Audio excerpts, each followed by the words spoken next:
आपको रोका गया था, आज अलग से इंतजाम किए गए हैं, क्या वजह, भेदभाव क्यों है दो नेताओं के बीच में? हर वर्ष की तरह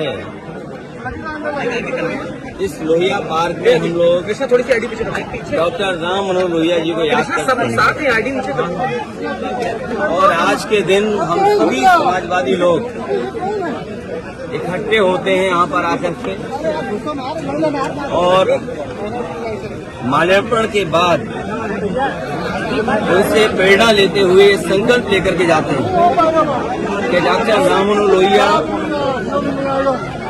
लोकनायक जयप्रकाश नारायण जी और नेताजी और बड़ी संख्या में समाजवादी नेताओं ने जो सपना देखा था कि भारत समाजवादी देश बने, समाजवादी व्यवस्था से देश चले, डॉक्टर राम लोहिया जी के संकल्पों पे, उनके आदर्शों पे, उनकी बताई हुई नीतियों पे, जिन्होंने ये सपना देखा था कि हर तरह का भेदभाव खत्म हो समाज के अंदर, चाहे जाति को लेकर के भेदभाव हो,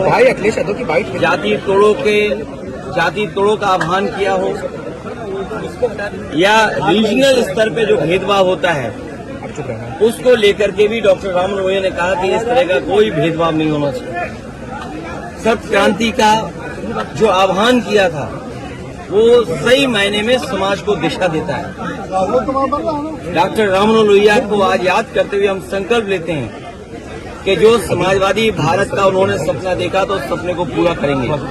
ये पार्क नेताजी ने बनवाया था और आज भी लखनऊ में लोगों के लिए या समाजवादी चिंतक विचारकों के लिए ये बहुत महत्वपूर्ण स्थान बनके उभरा है। इस स्थान पर सुबह से लेकर के शाम तक इस पार्क में लोग आते हैं और जब डॉक्टर राम मनोहर लोहिया के प्रतिमा के पास आते होंगे जरूर उनसे प्रेरणा लेकर के जाते होंगे। और आज देश में सच्चाई यही है कि समाजवादी व्यवस्था से ही गरीबी दूर हो सकती है, समाजवादी व्यवस्था से ही पढ़ाई का जो भेदभाव है वो खत्म हो सकता है, समाजवादी व्यवस्था से ही जो डॉक्टर राम लोहिया ने कभी कहा था कि दाम बांधो की नीति लागू हो, तो जिस तरह से महंगाई है, बेरोजगारी है, उसको अगर कोई खत्म कर सकता है तो समाजवादी नीतियां।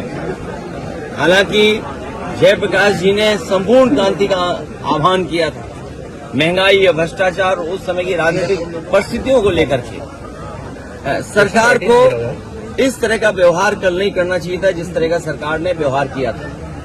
और ये बात कहना कि जीव जंतु हैं इसलिए आप नहीं जा सकते हो, तो जीव जंतु तो सड़कों पर भी हैं, हर जगह हैं, क्योंकि हर जगह आना जाना आप रोक देंगे क्या?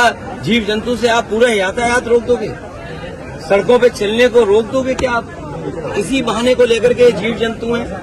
ये केवल समाजवादियों का जो काम था, समाजवादियों का आज भी काम दिखाई दे रहा है। जयप्रकाश नारायण इंटरनेशनल सेंटर के सामने आज भी बीजेपी का विकास फीका है और उस ऊंचाई से देखो आप तो आप खुद महसूस करेंगे और उस बिल्डिंग को देखें कि आज के समय में भी वो सबसे मॉडर्न इंफ्रास्ट्रक्चर दिखाई देता है जो पब्लिक यूज के लिए थी। ये जो ओपन स्पेस आपको दिखाई दे रहा है, ये पार्क, ये समाजवादियों की देन है, चाहे आपका लोहिया पार्क हो, चाहे छोटे लोहिया जेनेरेशन पार्क हो। अब तो ये सरकार रख रखाव भी नहीं कर पा रही है, तो सोचिए वो महापुरुषों का सम्मान क्या करेंगे। आप रेल मंत्रालय पे सवाल खड़े किए कि लगातार इस तरह की घटनाएं होती जा रही हैं। देखिए, रेल मंत्रालय पे पहले भी बहुत उंगलियां उठी हैं। एंटी कोलिजन से लेकर के जो टेक्निकल और साइंटिफिक चीजें बताते थे कि इससे हम न केवल रेल में सुधार लाएंगे बल्कि एक्सीडेंट भी कम करेंगे, और बहुत सारी चीजें उन्होंने की और लेकर के आए। लेकिन परिणाम क्या दिखाई दे रहा है? अगर कोई रिकॉर्ड तोड़ रहा है पेपर लीक का तो वो ट्रेन एक्सीडेंट। सर, सत्युद्दीन ओवैसी ने हरियाणा चुनाव पे बयान दिया, कहने लगे कि हम वहां साथ नहीं थे तब भी